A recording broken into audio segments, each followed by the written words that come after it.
वो जो गर्भ में सूख गया ना, व्यास जी ने जाना कि मेरी पत्नी के गर्भ में एक अप्रतिम भ्रूण विकसित हो रहा है, जिसने स्वयं विश्वनाथ के मुख से कथा सुनी है। कब ये शिशु बाहर आएगा संसार में, एक अजीब सी व्यग्रता कब आएगा। एक एक क्षण महाराज युगों जैसा व्यतीत हो रहा है।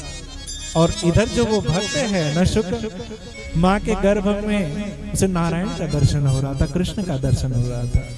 गरुड़ पुराण में वर्णन मिलता है कि गर्भस्थ भ्रूण को भगवान का दर्शन होता है और वो भगवान के सामने वचन देकर आता है, प्रभु मैं संसार में जाऊंगा तो मैं आपको भूलूंगा नहीं। लेकिन यहाँ जो ही आता है उसका प्रथम प्रयास रहता है, शिशु रोता है ना, कहाँ परमात्मा कहाँ चले गए। और धीरे धीरे उसे संसार का अभ्यास हो जाता है और इस संसार की भवाटवी में वो फंस जाता है। उस सुख ने जब अमर कथा सुनी तो उसका चित्त बदल गया महाराज। अब वो माँ के गर्भ से बाहर आने ही नहीं चाहता व्यास पत्नी के।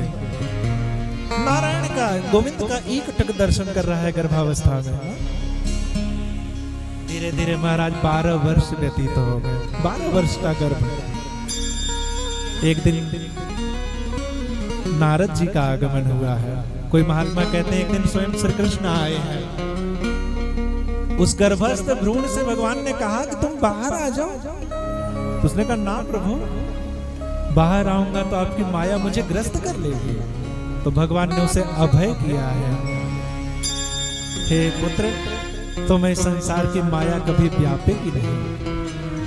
और महाराज यही हुआ भी। 12 वर्षों के बाद वह बालक, वह शिशु बाहर आया है। और ज्यों ही आया ना, व्यास जी पुत्र पुत्र कह के महाराज पीछे दौड़ रहे हैं। माँ को भान नहीं है शिशु कहाँ गया, लेकिन वो पुत्र लौट नहीं पा रहा है, वो भगवान को खोज रहा है। उसी घटना का इस श्लोक में महाराज वर्णन है। यम प्रव्रजन्तमनुपेतमपेत कृत्यम वैपायनो विरह कातरया जुहाव पुत्रेति तन्मयतया तरभो विनेदुस्तं सर्वभूत हृदयं मुनिमानतो अस्मि। ऐसे सुखदेव जी को प्रणाम कर रहे हैं महाराज व्यास जी। सुखदेव जी को इस